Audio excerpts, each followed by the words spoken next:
My name is Mike, and these are some of my bikes.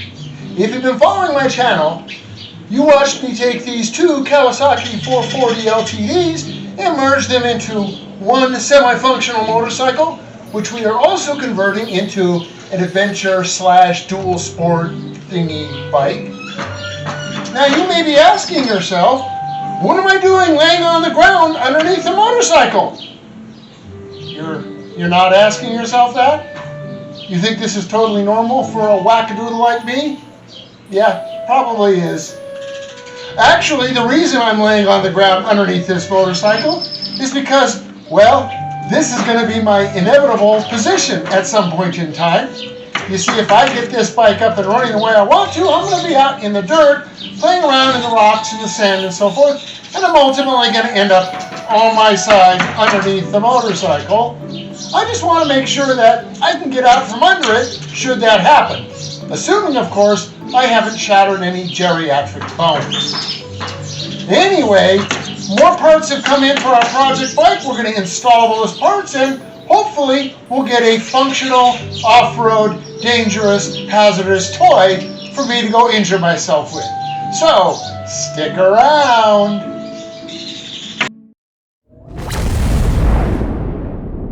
Somewhere in a dusty, dirty back alley in western Arizona, not far from historic Route 66, is an old fart trying to cram a square peg into a round hole. He'll work on anything, just as long as it's got at least 2 cool wheels.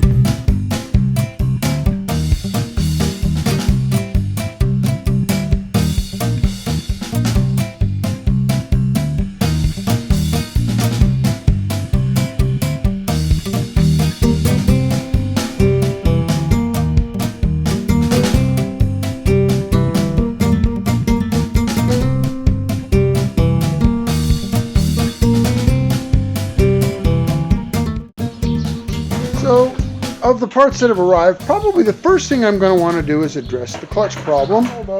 I am not familiar with this particular engine and clutch assembly. I've owned a lot of Kawasaki's, but I've never had to replace a clutch in one. Certainly not this model. So, but it looks pretty straightforward. I've got my magnetic pickup here, my inductive pickup for my ignition system here. So that's a shaft we have to disconnect stuff from. I got my clutch control lever here, and then this cover comes off. I've got the bike on its side so we don't lose all the oil because, well, we just did an oil change on it. I don't want to have to do that over again. So we'll tear into that, we'll figure it out, and then we'll get a clutch put in it. The other thing we brought in that the mailman delivered was a set of hand controls. So got a fancy new clutch control. Pretty, huh? And I got a fancy new brake master cylinder. The nice thing about this brake master cylinder is it's much smaller than the one that's on the bike, and that'll give us room for the knuckle protector that I haven't yet installed. The only drawback to this type of a master cylinder is that, well, the reservoir is mounted remotely someplace on the handlebar so that when I crash the bike I can snap it off completely. But that's okay because it's easy enough to get a new one and reattach it. So anyway, there's the project they have lined out for us today. And also at some point in time, I'm going to have to rig up some kind of a brake and tail light for it. I got to rig up turn signals and all that. The wiring is there, the switches are there. I just got to install some lights. I have a couple of LED tail and brake lights, although I don't think they're going to work properly because, well, there's an indicator on this bike that flashes, and it says, I don't know if you guys can see it, get my camera lens there, stop lamp. That light flashes when the light bulb is burned out for the brake light to let you know you don't have brake lights, which is a nice feature, but it needs to see a certain amount of resistance from a brake light incandescent bulb. So that's why I don't think that my LEDs will work. I might have to rig up a resistor or something in parallel with the LED, something so that that indicator system will see the correct amount of resistance. But we'll figure all that out. We'll cross that bridge when we come to it, or fall off it.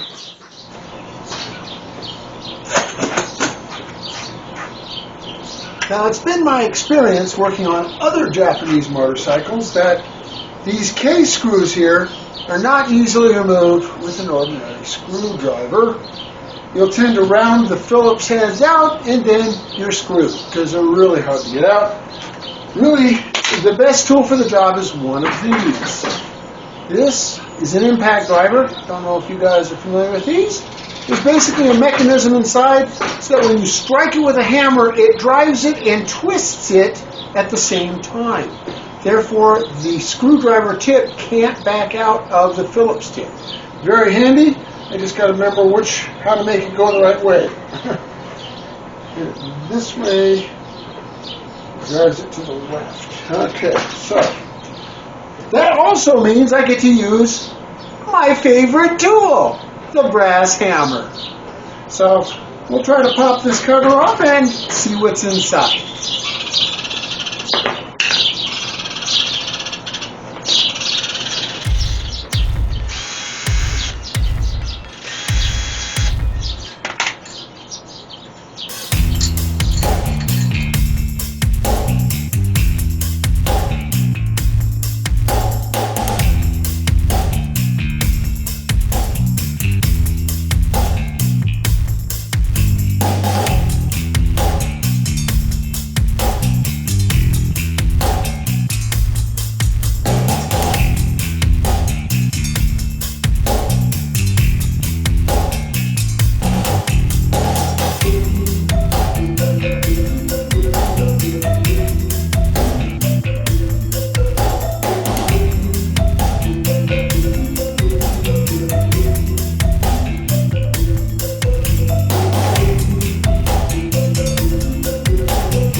where we are on this project.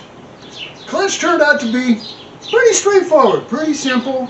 I think the worst part of it, like most projects are, is getting the old gasket off. That's usually the toughest part. Everything else went pretty good though. Looking at the old clutch plates, they didn't look terribly worn, they looked a little worn. But I think between that and adjusting the clutch properly, it should be just fine. And I've tried rolling it here and engaging and disengaging the clutch, and it grabs pretty good. So we're good there. Also, off camera, I went ahead and installed the new brake master cylinder and clutch perch. So that way I could install my other Kaneko protector. I didn't bother to capture it on film because, well, it was the same thing as I did the other day when I replaced the handlebars. So if you really want to see what is involved in moving the stuff around, look at that video. Let me show you what we got. Now, I installed the new perch for the clutch, not because I really needed one, but because it came with the master cylinder, and it's kind of pretty. It matches the master cylinder over here, and the main reason we replaced the master cylinder was for more clearance. The one that was on it worked fine, it just, I didn't have room to mount my Kaneko protector bracket assembly thing. So we've got that all installed. One thing that did happen is this slider switch here broke from my low beam high beam. It's just made out of plastic. It comes up through the housing and this knob sits on the top of it, and so being just plastic, and very old plastic at that, it broke. Here's what it looks like. I went and took this one out of my parts bike, only to find it too is broken. You can see the end of it's broken off, and that's where the knob connects onto it. This knob slides onto the end, and then there's a small screw that holds it. Not the best system. So what I did is I drilled a hole all the way through so that I have a metal screw that now goes all the way into the slider inside and moves the contacts. So we resolved that pretty easily. Now, one more thing I need to do on this bike is I've got to get some lights on it. I already have a headlight, but I need some tail, brake, and turn signals. So I've got to cut a couple of inexpensive lights I bought online. This one has running lights, license plate light, and as you can see, license plate bracket. Perfect. It also has turn signals, even more perfecter. Problem is, it does not have a brake light. Don't ask me why. Now this one, on the other hand, looks kind of weird. This one has tail and brake light. So this has brake lights, the other one doesn't. So I think I'm going to mount them both. This one I can mount right here, and then I'll put that other bigger one for my brake light. We'll just grab it here. We'll mount it like here somewhere. Something like that. So that'll give me all the lights I need at the back of the bike. Now the problem with all that is, well, this rear fender is really kind of flimsy, and it's not really made for this. It's actually supposed to be an inner fender, and if you recall, we notched it here to make it clear the frame. So what I'm going to do is I'm going to get a little small piece of metal, fabricate a small bracket to go from this side of the plastic underneath the frame rail and attach it over here, give it a little bit more rigidity so it can support the weight of the lights we're going to put on it.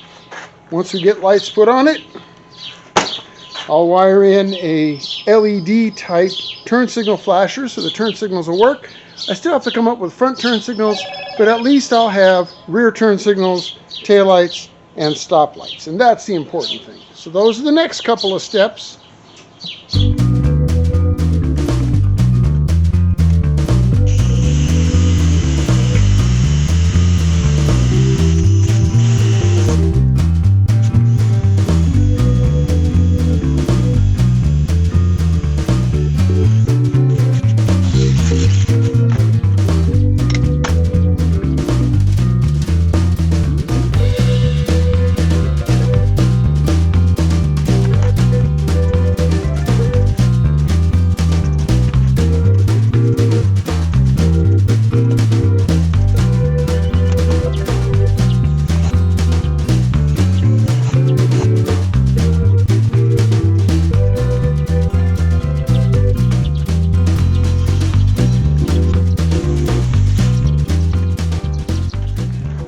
So this clusterful mess here is not the way it's going to stay. I just temporarily wired things together to make sure I had the right circuits.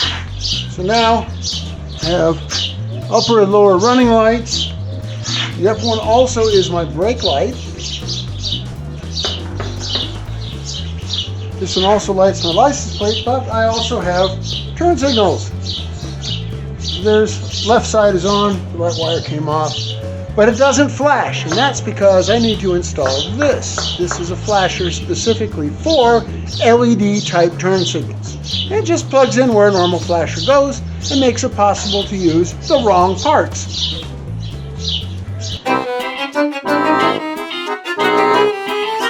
Alright, the wiring is all buttoned up. Everything is working as expected.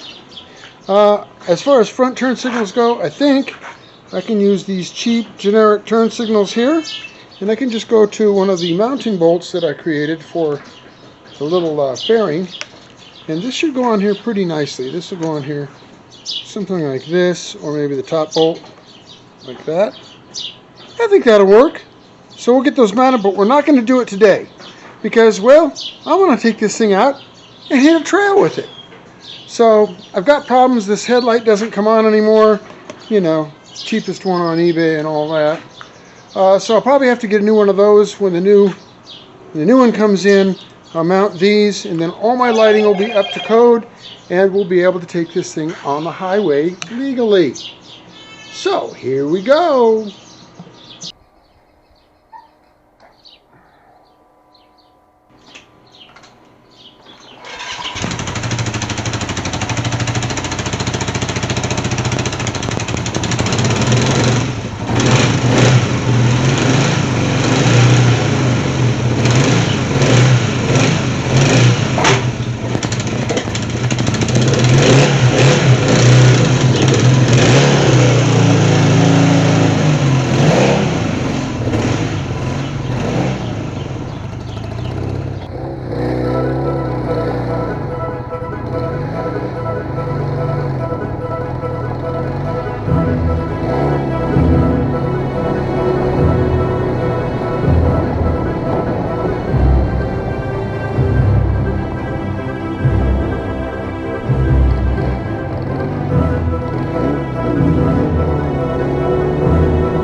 Well, there you have it, guys.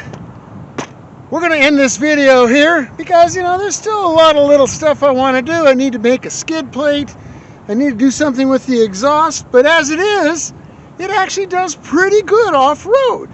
So I'm pretty happy with the progress we've made. Buying a really cheap pair of junk bikes, making one usable dual sport bike out of it. We'll do more videos in the future as we do more and more improvements to it. And we'll do a little trail riding with some friends, and we'll capture that on video as well. So, thanks for watching. Please tell your friends about this channel. No, you might scare them away. Never mind. But anyway, like, subscribe, share, and leave a comment below. Let me know what you think of my crazy project. See you in the next video.